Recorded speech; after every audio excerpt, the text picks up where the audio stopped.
નમસ્કાર મિત્રો, સ્વાગત છે તમારું આપણી આ ચેનલમાં. મિત્રો, આજે આપણે આ વિડીયોમાં ગુજરાત કોમન એડમિશન પોર્ટલ વિશે માહિતી મેળવવાની છે. મિત્રો, અત્યાર સુધી ધોરણ 12 પછી તમારે કોલેજમાં એડમિશન મેળવવું હોય કે પછી પોસ્ટ ગ્રેજ્યુએશન માટે કોઈ કોલેજમાં એડમિશન મેળવવું હોય તો તમે સીધા જ જે તે કોલેજનો સંપર્ક કરી એડમિશન મેળવી શકતા હતા.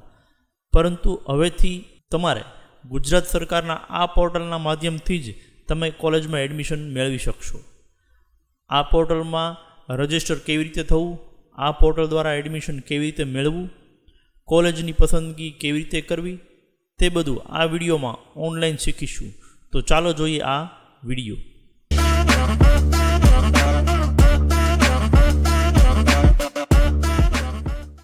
સૌપ્રથમ તમારા કોમ્પ્યુટર કે મોબાઈલમાં અહીં આપેલી વેબસાઇટ gcas.student.guj.gov.edu.in નામની વેબસાઇટ ઓપન કરો.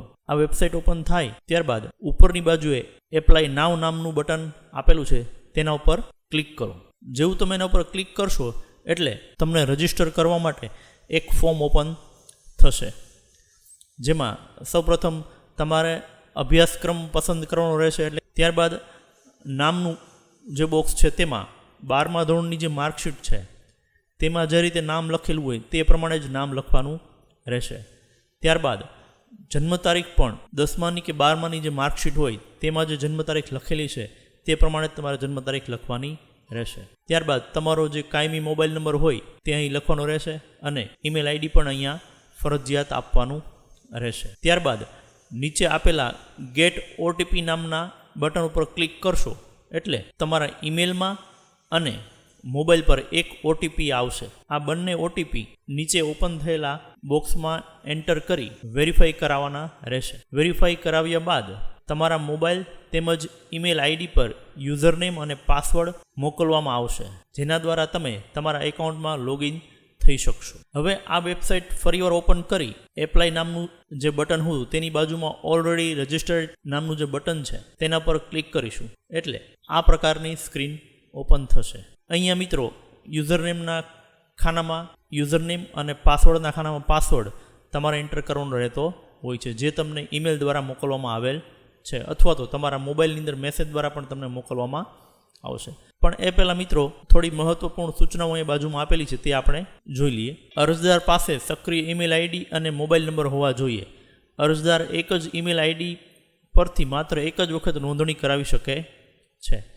અરજદાર પાસે 50 કેબીના મહત્તમ કદ સાથે ફોટો અને સહી હોવી આવશ્યક છે. એટલે કે મિત્રો તમારી ફોટો અને સિગ્નેચરને પણ તમારે સ્કેન કરીને રાખવા પડશે, જે 50 કેબીની સાઇઝમાં હોવા જોઈએ, તેનાથી મોટી સાઇઝ ચાલશે નહીં. સંપૂર્ણ અરજી ભરવા માટે અરજદાર પાસે મહત્તમ 200 કેબીની સાઇઝના દસ્તાવેજો હોવા જોઈએ. એટલે કે આ ફોટો અને સિગ્નેચર સિવાય બીજા પણ દસ્તાવેજો તમારે અપલોડ કરવાના થતા હોય છે. દાખલા તરીકે છેલ્લી માર્કશીટ, શાળા છોડ્યાનું પ્રમાણપત્ર એટલે કે એલસી, જાતિનું પ્રમાણપત્ર જો લાગુ પડતું હોય તો, નોન ક્રિમિલિયર સર્ટિફિકેટ જો લાગુ પડતું હોય તો, દિવ્યાંગતા પ્રમાણપત્ર જો લાગુ પડતું હોય તો, ઈડબ્લ્યુએસ પ્રમાણપત્ર જો લાગુ પડતું હોય તો અને નિવાસ પ્રમાણપત્ર જો લાગુ પડતું હોય તો. ત્યારબાદ આપણે ઈમેલની અંદર આવેલા યુઝરનેમ અને પાસવર્ડ એન્ટર કરીશું એટલે આપણી રજિસ્ટ્રેશનની પ્રોસેસ ચાલુ થશે. લોગિન થઈ ગયા બાદ તમે તમારા ફોર્મને એક્સેસ કરી શકશો. મિત્રો, તમારું ફોર્મ આ રીતે ઓપન થશે. તેમાં ઉપરની બાજુએ પ્રોફાઇલ નામનું બટન છે, તેના ઉપર ક્લિક કરીશો એટલે આ પ્રકારનું ફોર્મ ઓપન થશે. બધી જ વિગતો તમારે એન્ટર કરવાની થતી હોય છે.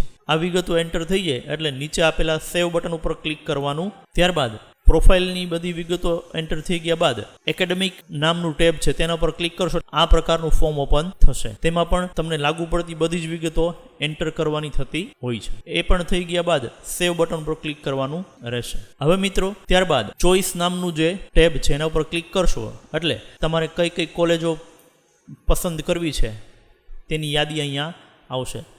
તમને લાગુ પડતી હોય એ બધી કોલેજો તમે અહીંથી પસંદ કરી શકો. પસંદ થઈ જાય એટલે સેવ બટન ઉપર ક્લિક કરવાનું રહેતું હોય છે.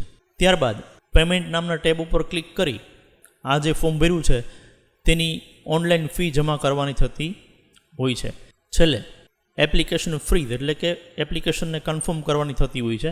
એક્સેપ્ટ બાય એપ્લિકેન્ટનું જે ટિક માર્ક છે એ કરી અને ફ્રીઝ નામના બટન ઉપર તમારે ક્લિક કરવાનું થતું હોય છે. એટલે તમારી જે એપ્લિકેશન છે એ સબમિટ થઈ જશે.